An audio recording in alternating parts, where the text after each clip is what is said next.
I'm Stan Ellsworth.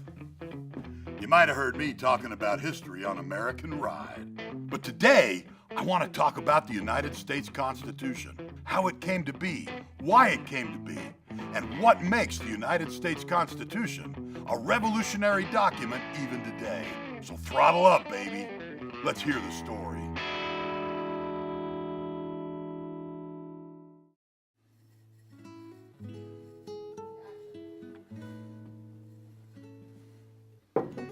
The Constitution and the Bill of Rights have been the law of our land for better than 2 centuries. Here we're not a nation of individuals, we're a nation of laws. And it's by law that our nation has been built up. And it's by lawlessness that our nation could be torn down. Here no one person holds the power. The Constitution is the power. And we the people are the power behind that Constitution. In our land, every human being is held as equal before that law. And this should be especially true of our elected officials and most importantly, the President. He should be the best and finest example of what's expected of an American citizen. There have been many precedents that have been set in the almost 230 years that the Constitution has been the law of the land. First among them are the precedents set by President George Washington. For him, it was learning on the job.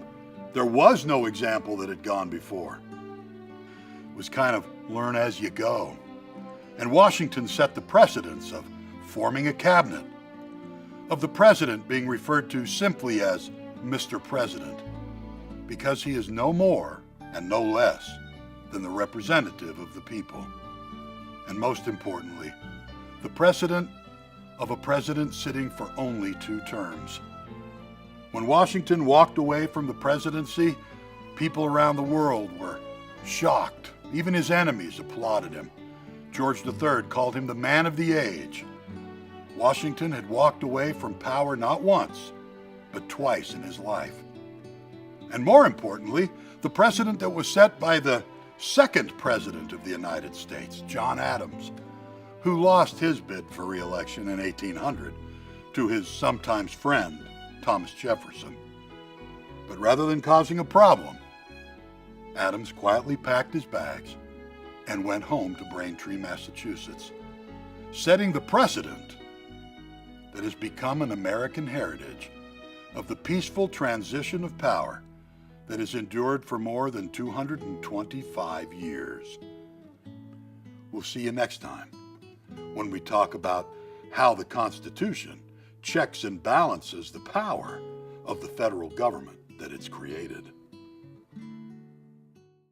Subscribe now. It's history with attitude and the American story with an edge.